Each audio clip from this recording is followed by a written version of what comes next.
Good evening, Canada. Here we are live on set for CTC's brand new segment, where we take a look back at events from 1919 to 1929. This time was also known as the Roaring Twenties for its bootleggers, booze, flappers, and jazz. However, not all people were roaring during this time. But enough small talk, it's time to get into the news. We'll take you straight into our first story.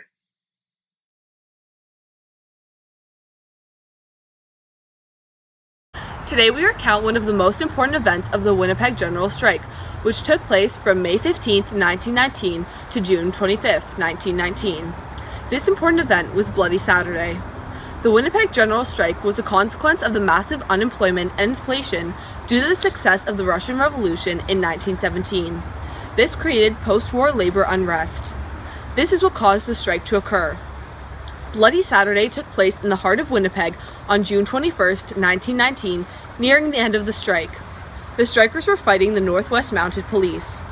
2 men were bumped off and 27 others were injured. The men were bumped off when the Mounted Police charged into the crowd of strikers. 94 people were pinched that day and taken away by police authorities.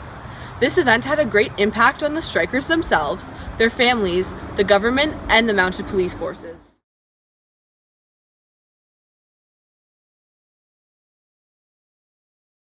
Here I am standing today, and behind me in the background are the streets where the events of Bloody Saturday once occurred. We are hopeful that an event like this will not ever take place again in our future. As you know, I was outside of Broadway talking to Charlie and his girlfriend not too long ago. At the time she was a flapper, and as you know, flappers can be quite the bee's knees. Charlie and his girlfriend Betty met in a local joint, and her audacity and beauty caught his eye. They instantly connected while doing the Charleston. Swanky, if you ask me. I asked Charlie a few questions about Betty and their relationship. What I could draw from this was that they're a very diverse couple, as Charlie was a businessman and Betty was a flapper, as you know.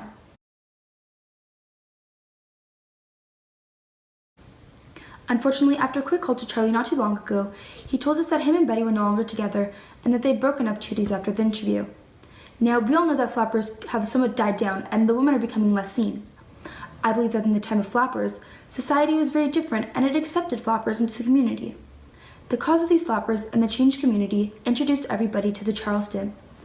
The rhythm was popularized in mainstream dance music in the United States by a 1923 tune called The Charleston by the composer James P. Johnson, which originated in the Broadway show Running Wild. It became one of the most popular hits of the decade. Running Wild ran from October 29, 1923 through June 28, 1924.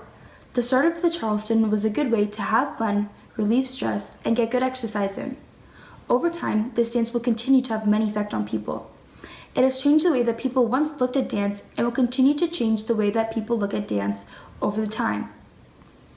Many people are more outgoing and have a new interest in dance as it now opens up the style that one may dance in. This opens up many ideas and additions to this new art form that many enjoy. Lionel Blue even said, "My mother was a modern woman with a limited interest in religion. When the sun had set and the fast of the Day of Atonement ended, she shot from the synagogue to do the Charleston." It is something that almost all can do and can connect any people of any social or racial status.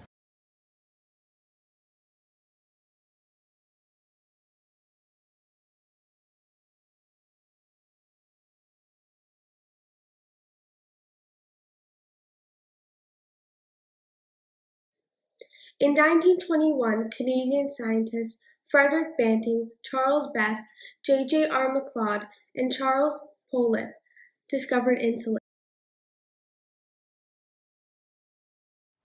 They extracted insulin from minor tissues of animal pancreases. The researchers then gave their patent rights to the University of Toronto so that people with diabetes worldwide could utilize the benefits.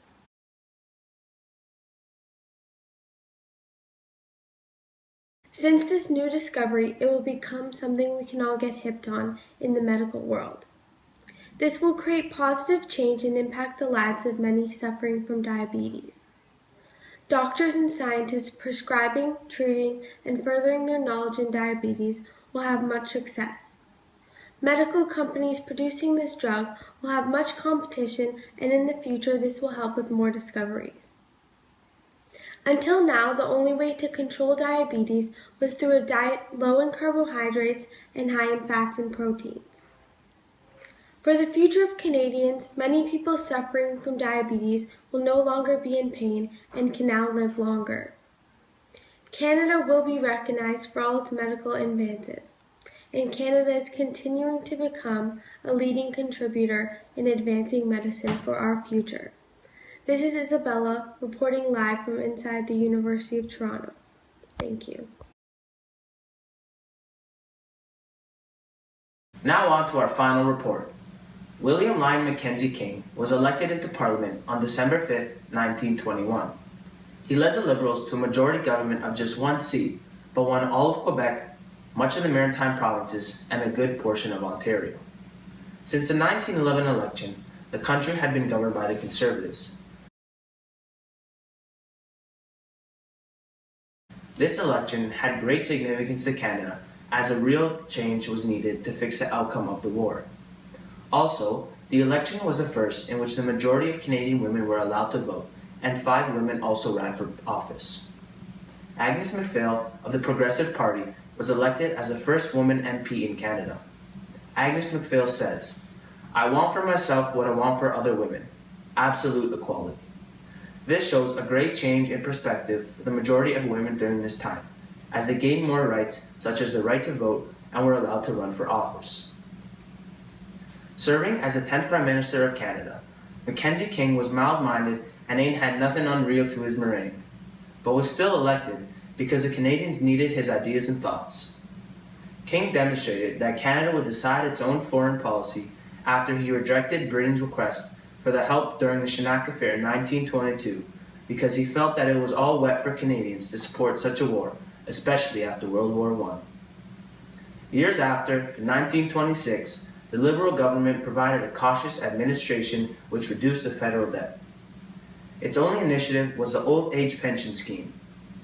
King insisted on Canadian autonomy from the United Kingdom and contributed to the Balfour Report in 1926.